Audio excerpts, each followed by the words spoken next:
आराम से बैठ जाते हैं, रीढ़ की हड्डी सीधी, चेहरे पे मुस्कुराहट।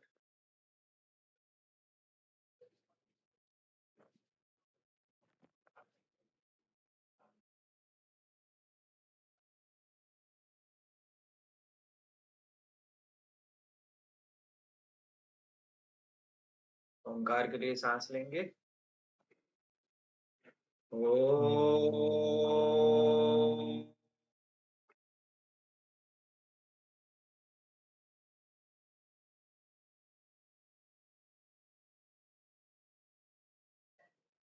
ओ।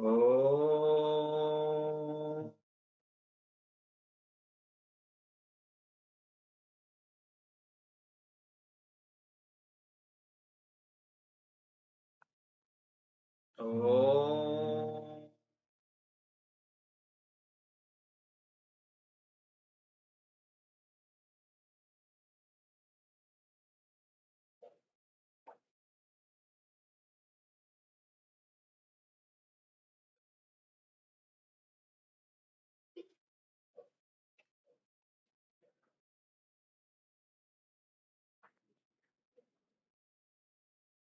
गुरुदेव का आह्वान करेंगे।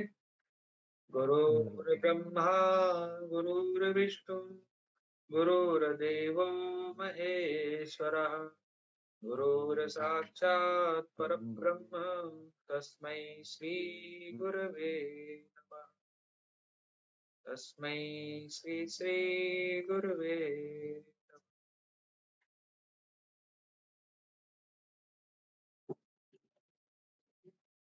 जी नमस्ते। ये पूछ रहा हूँ मैं, जैसे ये कि मतलब पहले से लेके दूसरे अध्याय में भी 4 पहले बजे में फिर भी मैं दूसरे में शिफ्ट भी कर देता हूँ। जब भगवान डाल को दूं अर्जुन किसी और एड्रेस कर किसी रहा को है दिक्कत तो नहीं है, कोई तो है हर जिसे मतलब दिक्कत है कभी तो? कहीं किसी श्लोक में मधुसूदन बोला है, किसी अच्छा, अगर श्लोक दिक्कत है तो में हट जाएगी अलग आपकी अलग नाम दिक्कत। अच्युत बोला है, तो ऐसा क्यों है? और फिर जो आपने बताया था ना सांख्य योग, वो एक बार और बता दीजिए, दूसरे अध्याय को सांख्य योग क्यों कहते हैं? ठीक है।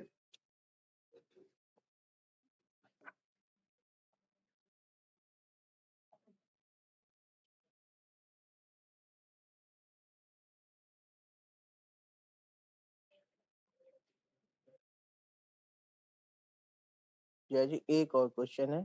ये जो हाँ। जैसे ये बोले हैं ना कि भगवान सभी तत्वों को जानने वाले हैं, तो तत्व तो मतलब सब तत्व तो मतलब सारे तत्व हो गए, अग्नि वायु अग्नि जल सब कुछ इंक्लूड हो गया उसमें, मतलब सारे एलिमेंट सब कुछ। तो कभी कभी ऐसा बोल देते हैं जो तत्व ज्ञान है, मतलब तत्व ज्ञान को जानने वाला। तो फिर हम कैसे समझें कि वो किस तत्व की बात कर रहे हैं? गुड, यही चाहिए मुझे, ऐसे क्वेश्चन चाहिए। इससे पता चल रहा है कि पढ़ रहा है।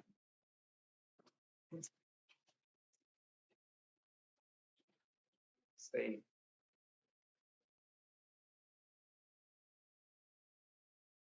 अच्छा लगेगा इसको।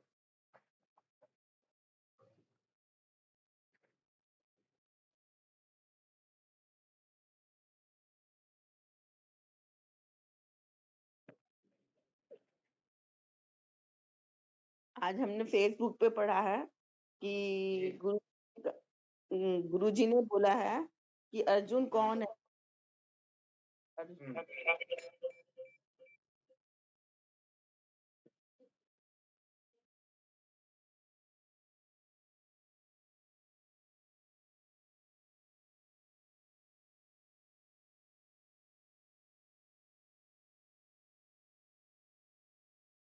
अर्जुन जो है, जो ज्ञान का भूखा है, यही वाला पढ़ा है। हाँ, अर्जुन ज्ञान है, तो इसलिए वो उनको ज्ञान दे रहे हैं कृष्ण जी। तो ज्ञान उसको दो जो ज्ञान सीखना चाहता है। हाँ, जो जो क्यूरियस है, इसीलिए देखिए मैं अभी आपको बताऊं कि 1 मिनट जो गीता जी को आह्वान कर लेते हैं, उसके बाद फिर बात करते हैं। तो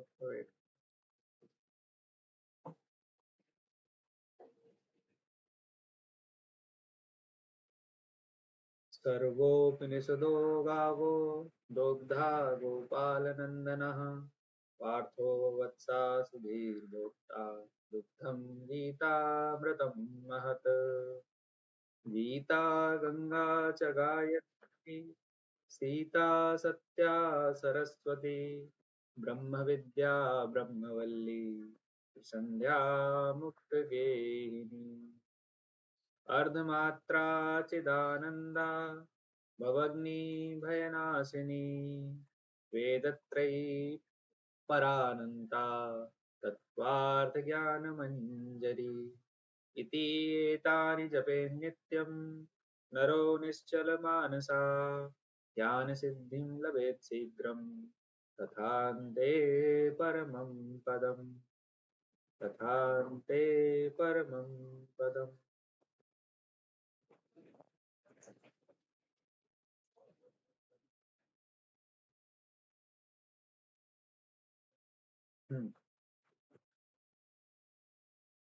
आप जो बोल रहे हो कि हाँ वो तो खत बहुत पहले से कई बार शेयर हो रहा है सालों से कि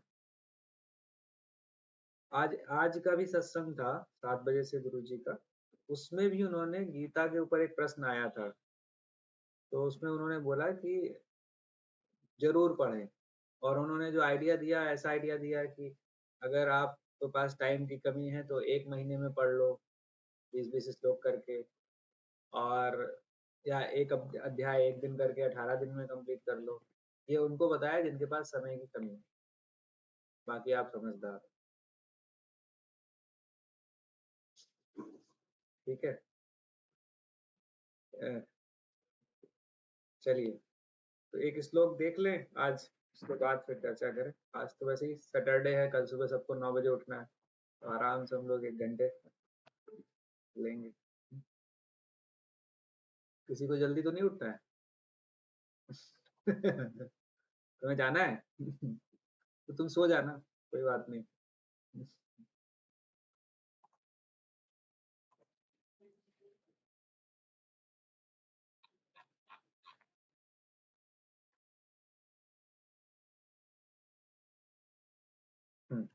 20वां श्लोक है दूसरे अध्याय का। न जायते म्रियते न जायते म्रियते न जायते म्रियते वा कदाचित् वा कदाचित् वा कदाचित् न अयं भूत्वा न अयं भूत्वा न अयं भूत्वा भविता वा न भविता वा न भविता वा न भूयः अजः नित्यः भूयः अजः नित्यः भूयः अजः नित्यः शाश्वतः अयम् शाश्वतः अयम् शाश्वतः अयम् पुराणः न हन्यते पुराणः न हन्यते पुराणः न हन्यते हन्यमाने शरीरे हन्यमाने शरीरे हन्यमाने शरीरे। अब श्लोक देखते हैं। न जायते म्रियते वा कदाचिन् न जायते म्रियते वा कदाचिन् न जायते म्रियते वा कदाचिन् न अयं भूत्वा भविता वा न भूयः न अयं भूत्वा भविता वा न भूयः नायं भूत्वा भविता वा न भूयः अजो नित्यः शाश्वतोऽयं पुराणो अजो नित्यः शाश्वतोऽयं पुराणो अजो नित्यः शाश्वतोऽयं पुराणो न हन्यते हन्यमाने शरीरे न हन्यते हन्यमाने शरीरे न हन्यते हन्यमाने शरीरे। एक एक लाइन देखेंगे। न जायते म्रियते वा कदाचिन् नायं भूत्वा भविता वा न भूयः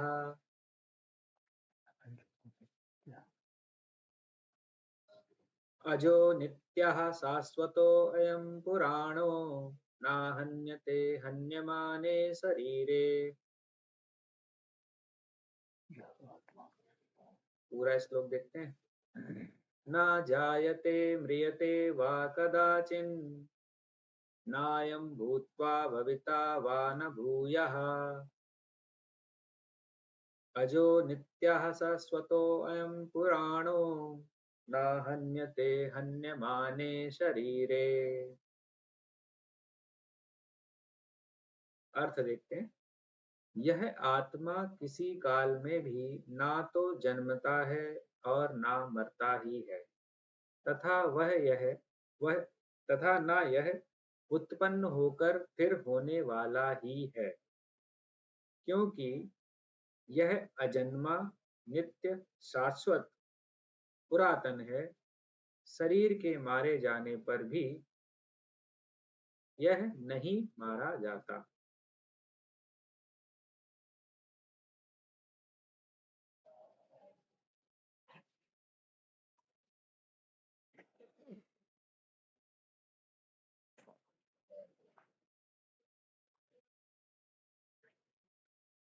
अब ये बहुत पॉपुलर श्लोक है, इसको अक्सर आपने उसमें पढ़ा होगा। इसमें उठावनी, श्रद्धांजलि, अगर याद हो किसी को, अखबार में निकलते हैं ना जब किसी की मृत्यु हो जाती है तो उसमें ये श्लोक बहुत पॉपुलर श्लोक यूज किया जाता है। और मुझे नहीं मालूम क्यों यूज किया जाता है, लेकिन ये बहुत पॉपुलर श्लोक है यूज, क्योंकि कोई भी श्लोक यूज कर सकते हैं। इसमें मेन बात जो फोकस की गई है किस चीज की, न जायते म्रियते, ना जन्म लेता है ना मरता है, एकदम सिंपल सिंपल है। फिर क्या है, अब नायम भूत्वा न भविता, ऐसा भी नहीं है कि होता है और फिर नहीं होता है, कोई बीच में चेंज हो, जैसे कहते हैं कि चेंज नहीं होता है। उसके बाद अजो नित्या शाश्वतोयम पुराणो, अब इसमें पॉजिटिव बात कहेगी कि अजन्मा है, नित्य है, शाश्वत है और पुराण है, मतलब पुराना है। फिर लास्ट में कहा गया है ना, जो ये लाइन बहुत आपने अगर सत्संग सुने हैं तो ये बहुत यूज किया जाता है, ना हन्यते हन्यमाने शरीरे। ये बहुत ज्यादा पॉपुलर फ्रेज है। इसका मतलब क्या है कि शरीर के मरने पर, हन्य माने शरीरे मतलब शरीर के मरने पर आत्मा नहीं मरता, बस इतना है। अब आपको लगेगा जैसे पूजा ने बहुत इंपॉर्टेंट चीज बताई थी कि भगवान एक ही बात बार बार बोल रहे हैं, है ना। तो ये अभी पिछले हम 5 दिन से 6 दिन से जो देख रहे हैं, 5-6 दिन से, उसमें एक ही बात बोल रहे हैं वो बार बार। क्या बोल रहे हैं भाई, कि आत्मा मरता नहीं है, शरीर मरता है, आत्मा मरता नहीं है, शरीर मरता है। लेकिन आप सोचो, हम बचपन से जब से होश संभाला है तब से हम लोगों को मरते देख रहे हैं, लेकिन कभी ख्याल आता है मन में एक क्षण के लिए भी कि हम मरने वाले?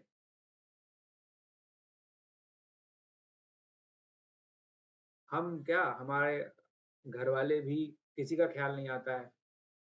फिर सारी चीजें नश्वर हैं, बदल रही हैं, थोड़े टाइम के लिए रहेंगी। एक बार भी नहीं ख्याल आता है कि जो हम छोटा सा पेन खरीद के लाए हैं वो भी कुछ ही दिन बाद खत्म हो जाएगा। वो भी ख्याल नहीं आता। जब लाते हैं तो ये लगता है कि ये जन जन्मांतर तक चलाएंगे हम। इसी कारण से भगवान कोशिश कर रहे हैं ठोक बजा के बार बार, भाई तू आत्मा है शरीर नहीं, आत्मा है शरीर नहीं है। इस रास्ते से समझ में नहीं आया, इस रास्ते से समझ, इससे नहीं समझ में आया, इससे समझ। क्या क्या उसके गुण हैं, कर्म हैं, भेद हैं, वो बार बार भगवान वही चीज बार बार बता रहे हैं। क्यों बता रहे हैं? क्योंकि जब जन्म से लेकर 80-90 साल का अर्जुन हो गया था जब गीता कही थी, अगर तब तक बात समझ में नहीं आई है, जब कम से कम हजारों लोगों को मरते देख लिया होगा इस बीच में, तो अब क्या है, एक बार बोलने से बात समझ में आ जाएगी। और अर्जुन तो भगवान का टारगेट है ही नहीं, ये बात हमने अच्छे से डिस्कस करी हुई है कि अर्जुन के लिए गीता नहीं सुना रहे हैं भगवान, गीता सुना रहे थे हमारे लिए। तो हम जैसे मूर्ख लोगों के लिए गीता अगर सुना रहे हैं तो वो एक बार में हम लोग समझने वाले लोग हैं नहीं, तो हमें बार बार ही बताया जाएगा तब हमें कुछ पल्ले पड़ेगा। तो उस भाव से भगवान अलग अलग एग्जाम्पल लेके अलग अलग शब्दों का प्रयोग करके एक ही बात, क्योंकि सत्य नहीं बदलने वाला, सत्य तो वही रहेगा। वो उनकी करुणा है कि भाई वो चाहते तो अर्जुन को सिर्फ एक सेंटेंस बोलते और गीता वहीं खत्म हो जाती, क्योंकि उसके बाद तो कुछ बताने को रहा नहीं। लेकिन वो उनकी करुणा थी कि हम जैसे लोग भी आएंगे जिन्हें कम बुद्धि के होंगे, उन्हें जल्दी समझ में नहीं आएगा। अर्जुन जैसे क्या मतलब, जिसे ना नींद आती, जो हमें पूरा अवेयर है 100%, जो उस लेवल का आदमी था। और कहा हम जैसे लोग कि अभी अगर काम ना हो तो हम लोग दिन भर सोते रहे। तो वो तो हमारी स्थिति तो बिल्कुल अलग है अर्जुन से। तो उन भगवान ने हम जैसे लोगों के ऊपर दया करके उसको ऐसा बनाया है कि बार बार एक ही बात को दोहरा रहे हैं, जिससे हमें शायद इस बार नहीं समझ में आया तो अगली बार समझ में आ जाएगा, अगली बार समझ में आ जाएगा। मेन मुद्दा है संसार अनित्य है, आत्मा नित्य है। संसार मरता है, आत्मा नहीं मरती है। संसार बदलता है, आत्मा नहीं बदलती है। यही चीज को समझा रहे हैं बार बार। इसी में अब इस वाले में अगर हम ध्यान से देखें, इसमें इस श्लोक में क्या है, पहली लाइन में बोला न जायते न मरते, मतलब न जन्म लेता है न मरता है।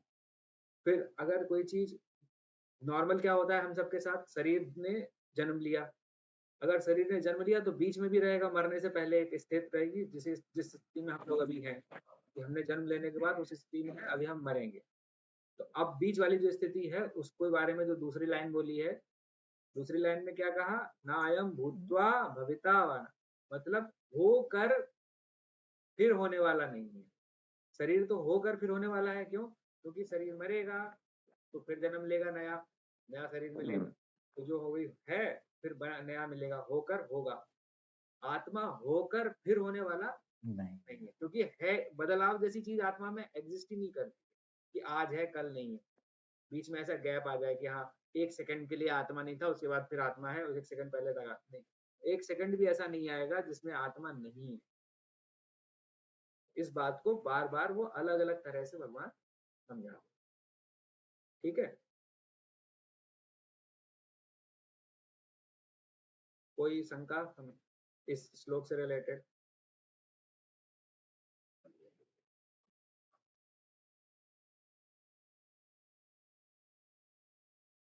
चलिए, अब आज का प्रश्न, दीपक तुम्हारा जो एक प्रश्न था सांख्य योग, एक प्रश्न था और बताओ, मैं भूल गया, अनम्यूट कर लो।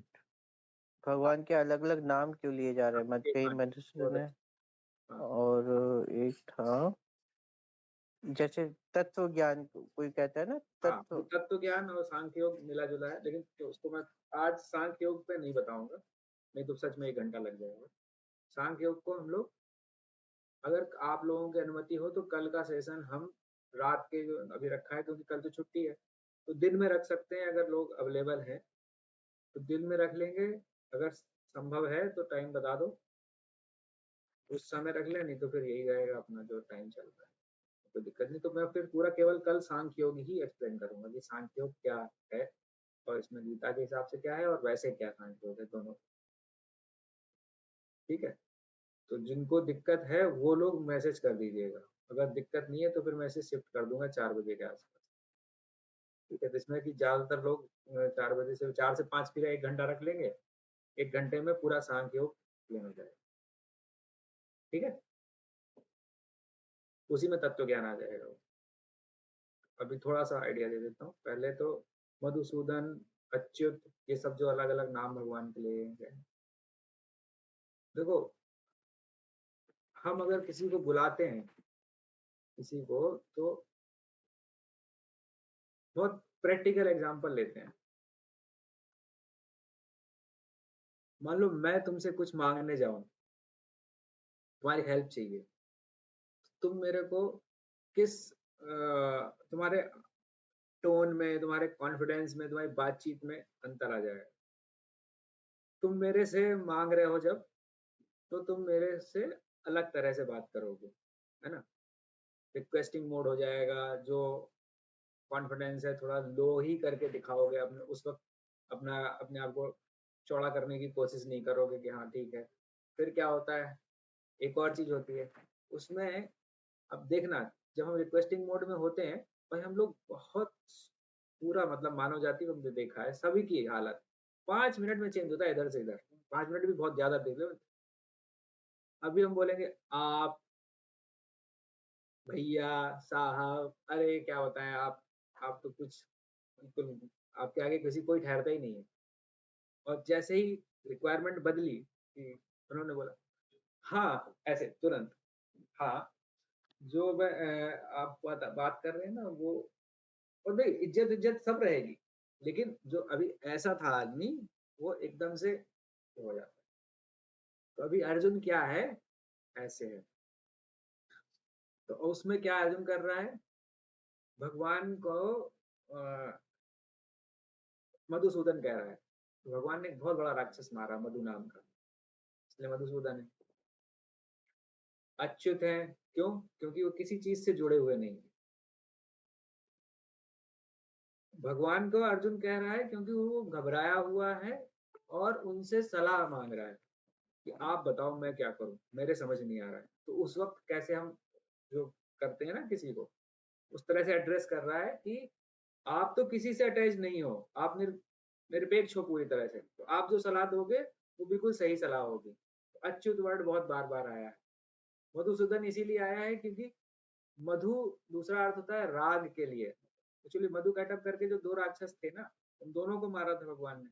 तो मधुसूदन नाम से ऐसे केवल बोलते हैं, कैटअप नहीं। तो जो राग और द्वेष को मारने वाले हो तुम, मतलब फिर तुम समता में स्थित हो, तो तुम जो बोलोगे वो हमेशा सभी के लिए सही होगा। तो बार बार याद वो दिला रहे हैं कि भगवान के उस नाम का अंतर। अब यही रिवर्स कर दो कि भगवान अर्जुन को क्या क्या बोल रहे हैं। भगवान अर्जुन को, क्योंकि कॉन्फिडेंस उसका लो है, तो उसको बड़ी बड़ी बातें करते हैं। महाबाहो, तुम बड़ी बड़ी भुजाओं वाले अर्जुन, तुम क्यों घबरा रहे हो, है ना। कौनते, बार बार कुछ कर बार कौनते कहते हैं, पार्थ कहते हैं। क्यों? जब किसी को माँ का नाम याद दिलाओ, माँ। और कुंती कौन है, कुंती तो महान क्षत्राणी थी, तो क्यों याद दिला रहे हैं माँ का नाम। अरे तुम क्षत्रिय वंश के हो, तो तुम ऐसे घबराहट वाली तुम्हारे लिए बात समझ में नहीं आती है। तुम्हारी माता तो बहुत वीर है, वीर कुल के तुम हो, वीर को जन्म दिया है उन्होंने। तो उस भाव को उठाने के लिए अर्जुन को इस तरह से भगवान कर रहे हैं। ठीक है, ये नाम देने का ये, लेकिन बहुत अच्छा प्रश्न है। कई बार नाम पढ़ोगे और श्लोक का, किस श्लोक में क्या नाम लिया जा रहा है, वो भी बड़ा अच्छा संबंध स्थापित होता है कि किस नाम से किस श्लोक में कौन सा अच्छा है। लेकिन वो थोड़ा वो गहराई में जाने वाला है कि अभी तो पहले पहले भगवान का मेन मैसेज ले लो, फिर ये जो साथ वाली चीजें हैं वो अपने आप समझ में आने लगे। ठीक है, कोई शॉर्ट क्वेश्चन हो तो बताएं।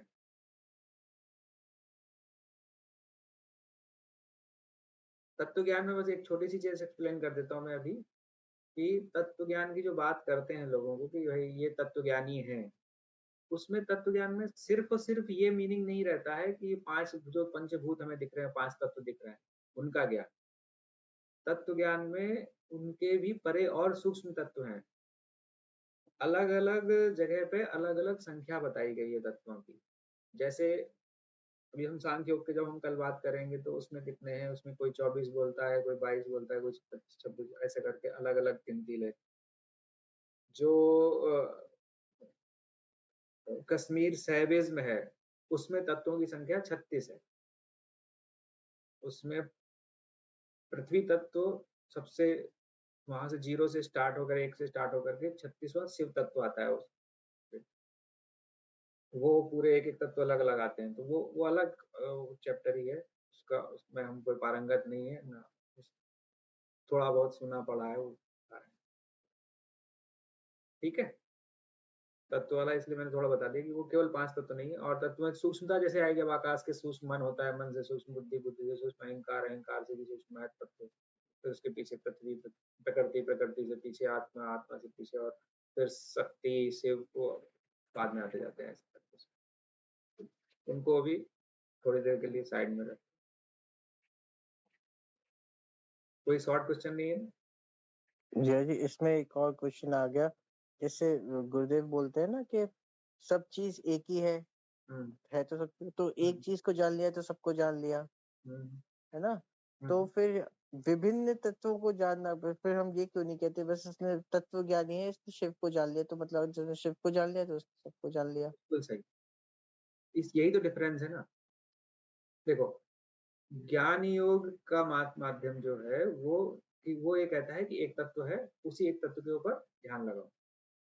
लेकिन अभी मैं तुमसे कहूँ ब्रह्म पर ध्यान लगाओ या शिव पर ध्यान लगाओ, तुम किस पे ध्यान लगाओगे? तुम्हें नहीं पता है ना, तुम बस बैठ जाओगे। अब मैं बोलता रहूं, मैं एक बार नहीं 1 लाख बार बोलूं शिव पर ध्यान लगाएं, सब लोग शिव पर ध्यान लगाएं, लगाते रहो शिव पर ध्यान।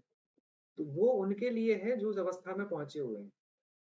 कई बार जो आंसर होते हैं ना, जैसे गीता में भगवान कृष्ण सिद्धों की बात करते हैं, कई बार साधकों की बात करते हैं, तो ये कंफ्यूजन हो जाता है, ये सिद्ध के लिए कहा है कि साधक के लिए।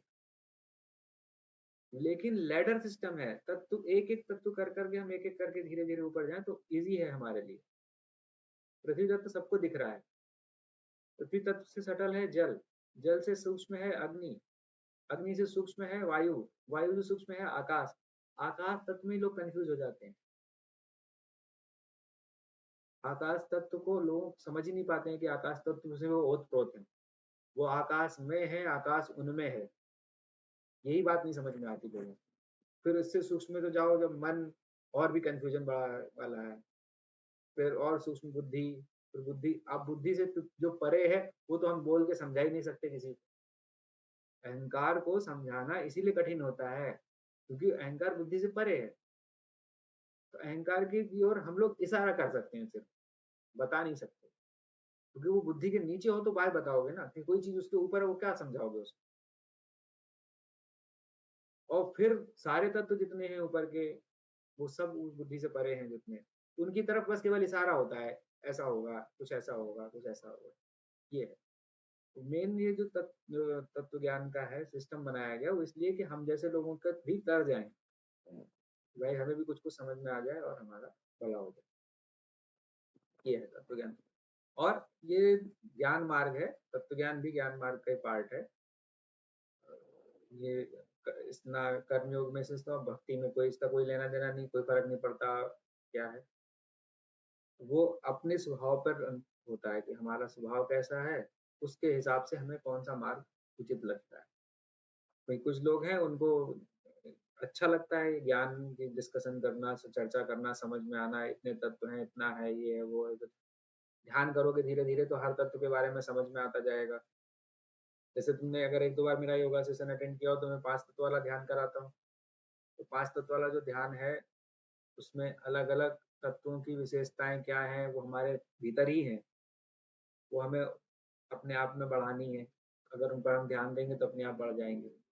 तो गुरुजी ने भी एक पंचतत्व ध्यान कराया हुआ है, एडवांस कोर्स में भी कराते हैं और इसमें ऐसे भी कभी कभी करा देते हैं पंचतत्व ध्यान में। वो ठीक है, तो उस तरह से जब जाएंगे हम धीरे धीरे तत्वों के ऊपर ध्यान देते हुए, तो फिर वो जो ज्ञान है वो बिल्कुल अलग तरह से समझ में आता है। खास करके उन लोगों को बहुत मतलब तत्व ज्ञान से फायदा होता है जिनका मन दुनिया की जो विचित्रताएं देख के भ्रमित हो जाता है। दुनिया इतनी विचित्र बनाई है भगवान ने, जो वो समझ नहीं आती ना कि ऐसा क्यों बनाया है।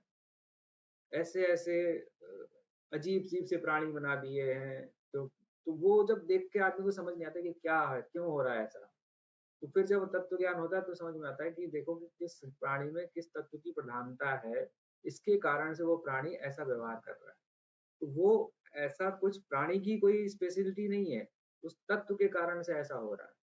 जब हम इस उस भाव में चले जाते हैं तो फिर ना हमें उसके प्रति द्वेष या राग दोनों नहीं होते। तत्व ज्ञान का मेन फायदा फिर जब राग द्वेष मिटने लगता है तो फिर हमारे अंदर जब समता स्थापित होती है तो शुद्ध अंतःकरण शुद्ध होता है। जैसे जैसे अंतःकरण शुद्ध होगा वैसे वैसे जो भगवान के प्रति प्रेम है या शुद्ध ज्ञान है, दोनों चीजें हमारे पास आने लगती हैं। शुद्ध ज्ञान क्या है कि सब एक है, जो बोल रहे थे ना कि सब एक है, लेकिन सब एक कैसे हैं? अभी तुम्हें कहोगे मुझे सामने जितने लोग दिख रहे हैं सबके चेहरे अलग हैं, एक कैसे कह सकते हो आप? है ना? चेहरे ही अलग हैं, साफ-साफ दिख रहा है कि अलग-अलग हैं, कैसे कह सकते हो सब एक हैं? तो वो अवस्था का अंतर है, किस अवस्था में, किस तत्व की हम स्थिति में हैं। जो तत्व बढ़ जाएगा ना, वो उस स्थिति जैसे अब आकाश तत्व किसी में बढ़ जाए, वो सबको स्वीकार कर लेगा, सहजता से स्वीकार कर लेगा। कोई कुछ लोग होते हैं जो सबको स्वीकार कर लेते हैं, क्योंकि आकाश तत्व अधिक होता है। नहीं, हम सब एक है ना, तो हम सबको जीवात्मा बोलते हैं ना, तब बोलते हैं हम सब एक हैं। हाँ, हाँ। जैसे देखते हैं हम, तो चेहरा ना देखो तो जीवात्मा तो सब में है ना, तो हम सब एक हैं। बिल्कुल सही बोला आंटी। लेकिन ये ज्ञान आपको है। मैं बात कर रहा था कि सबकी स्थिति, कोई आदमी साधारण स्थिति में है, वो कैसे कह दे हम कह दें सब एक हैं, तो उसको ये बात समझ नहीं आती। भाई इतने दुनिया में भिन्नताएँ, मतांतर क्यों हैं? वो उसका कारण ही यही है कि लोग उस बात को समझ नहीं पा रहे हैं। जिस अनुभव की स्थिति में आप हो, उस अनुभव की स्थिति में हर कोई नहीं है। आपने वो अनुभव किया कि लोगों के अंदर एकता अनुभव की, तो आप कह सकते हो कि भाई सब एक हैं। लेकिन जिस व्यक्ति ने कभी उस तरह का अनुभव किया नहीं, उसने बस भिन्नता ही देखी है, अलग-अलग तरह का व्यवहार देखा है, उसके लिए बड़ा डिफ़िकल्ट होता है, कि ये बात को कहना कि सब एक है।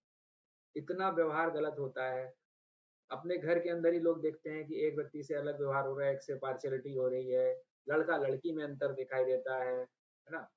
वही वो है छोटे भाई, बड़े भाई में अंतर है, किसी को ज़्यादा दुलार मिल रहा है, किसी को कम मिल रहा है। तो ऐसे में एकता कहाँ दिख रही है आदमी को? वो वो आदमी तो बेचारा भ्रमित हो ही जाएगा कि हाँ, ये कह रहे हो कि सब एक हैं, यहाँ तो हम केवल अनेकता ही देख रहे हैं, एकता तो कुछ दिख नहीं रही। वो उस क्योंकि उस तत्व की स्थिति में है। जब आपकी स्थिति आप किस तत्व में स्थित हैं, पृथ्वी तत्व में हैं, जल में, अग्नि में, वायु में, आकाश में और सूक्ष्म जाते जाएँगे। जितना हम सूक्ष्म तत्वों में जाते जाते हैं, उतना ही हमारे लिए दुनिया की जो विविधता है, उसमें उसके पीछे की एकता दिखाई देने लगती है, जो आपके साथ हो रहा है, या आपने आपको दिख रहा है। कल बोला था ना, हमें एक तत्व का पकड़ना चाहिए, नहीं, जैसे नहीं, नहीं, हाँ, अब यहाँ गड़बड़ हो जाएगी। वहाँ जो हमने बोला था, वहाँ तत्व का मतलब था कॉन्सेप्ट, धारणा। यहाँ तत्व का अर्थ अलग है। ये तत्व ज्ञान वाले तत्व की बात हो रही है। ये पूछना एक तत्व चाहती का अभ्यास अलग चीज़ थी, जो मैंने बोला है कि उसमें कि अगर आपको कोई भी एक पद्धति या एक सिद्धांत, जो भी आपने मान लिया जीवन में, उस सिद्धांत को ही आप अपना लेके आगे बढ़ते रहिए। क्योंकि अगर सिद्धांत बदलते रहेंगे डेली बेसिस पे, तो आप आगे नहीं बढ़ पाएँगे। आप सिर्फ कन्फ्यूज़ हो जाएँगे। यहाँ हम बात कर रहे हैं तत्व ज्ञान वाले तत्व की। तत्व अलग-अलग तत्व जो समझाए गए हैं, सांख्य योग में समझाया गया है या कश्मीर सर्विस में समझाया गया, तो वो बात है, ठीक है? ये मिक्स नहीं करना है। वो शब्द एक ही है, बिल्कुल सही है, कन्फ्यूज़ हो सकते हैं लोग, लेकिन वो बात थी कि सिद्धांत के लिए, एक सिद्धांत को पकड़ना है। जैसे अभी हम 2 बात कर रहे हैं, सांख्य योग विष्णु भगवान के अवतार कपिल मुनि ने दिया था। जो कश्मीर सर्विस में है, ये शंकर मत वाले लोग हैं, उन्होंने बनाया है और दोनों के तत्व ज्ञान में भी अंतर है, दोनों के तत्व की गिनती में अंतर है। तो ये क्या है ज्ञानियों की चर्चा के लिए बड़ा अच्छा है। उसमें उनको इंटरेस्ट आता है, बुद्धि ज़्यादा लगा रहे हैं। लेकिन उससे कोई आपको जो माया के पार जाने में आसानी होगी उससे कोई फ़र्क 24 को, 36 को, 48 को कुछ फ़र्क नहीं पड़ता है। मूल में वो बात है कि हमें अपने बंधन काटने हैं, जो मूल में क्या था जैसे बोला कि मधुसूदन बोला भगवान, राग और द्वेष को काटने वाला जो है बस वो याद रखना है। पुंडरीकाक्ष क्यों बोलते हैं भगवान को? पुंडरीकाक्ष क्यों बोलते हैं? क्योंकि कमल के जैसी आंखें। कमल का क्या है कि उसके ऊपर कुछ भी चीज टिकती नहीं है। ऐसी आंखें हैं जो ना जिसमें ना राग है ना द्वेष है, ऐसी आंखें। ये आंखें ऐसी नहीं कि कमल के जैसी आंखें का मतलब है, मतलब जो देखता है दुनिया को बिना राग द्वेष के, वो बात को समझना है। बार बार उस बात को याद दिलाना है हमें अपने आप को। तो ये है। अब लेकिन अब गिनती से कोई फायदा नहीं। अब हम लोग, आप देखे होंगे पंडितों की लड़ाई इसी बात की होती है कि तुमने ये शास्त्र का कोट किया, इतनी गिनती बताई, उसमें इतने दिखे थे। वो हम लोग उसके लिए नहीं बैठे हैं। एटलीस्ट मैं ना अपने आप को ज्ञानी कहता हूँ, ना मैं कहीं पढ़ा लिखा हूँ शास्त्रों को। केवल और केवल गुरु जी की कृपा से थोड़ा मुझे समझ में आया। तो मेरे को लगता है कई बार कि जितने लोगों के साथ साझा करना, अपने को जो लगा, जो आशीर्वाद प्रेम मिला है, वो हम आपके साथ बांट रहे हैं। मैं ना ज्ञानी हूँ, ना पढ़ा लिखा हूँ शास्त्रों का है बहुत ज्यादा, कुछ मुझे ज्यादा पता नहीं, थोड़ा बहुत गुरु जी से सुन के आपके साथ बांट रहा हूँ। ठीक है, तो वो मैं उस जैसे कोई गया कि कोई ज्ञानी आ जाए गीता का और फिर शास्त्रार्थ करे, तो मैं पहले ही हाथ जोड़ लूँ कि नहीं, मुझे नहीं आता, नहीं है, मैं उस तरह से नहीं। वो उस भाव में ही रहना है कि हमें तो सिर्फ सिंपल टारगेट है, राग द्वेष से कैसे पार जाना है, क्षमता कैसे प्राप्त करनी है, उसके लिए गुरुदेव ने जो रास्ता बताया है उस रास्ते पे हम कैसे चलें। ठीक है, चलिए, वैसे भी 10 मिनट में ले ही लिए, थोड़ी देर भगवान नाम ले लेते हैं, तो इसके बाद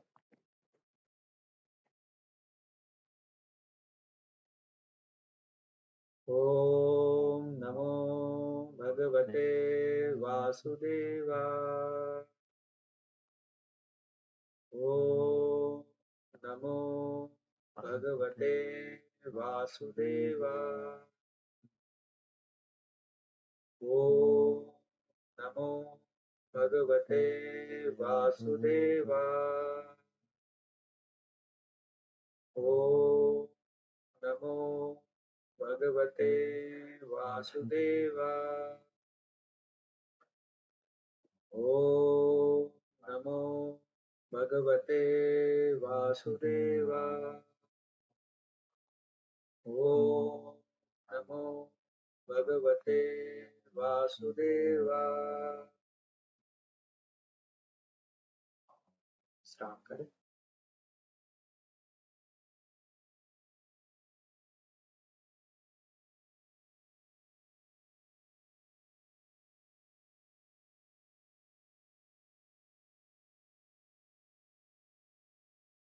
पूरे मन से संपूर्ण जगत को आशीष दें, सप्त गीता का ज्ञान पहुंचे, सबके भीतर भगवान की भक्ति प्रेम जगे।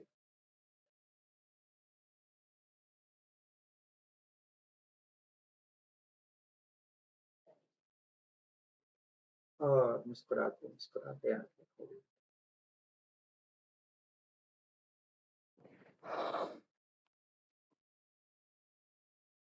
चलिए, कल मिलते हैं।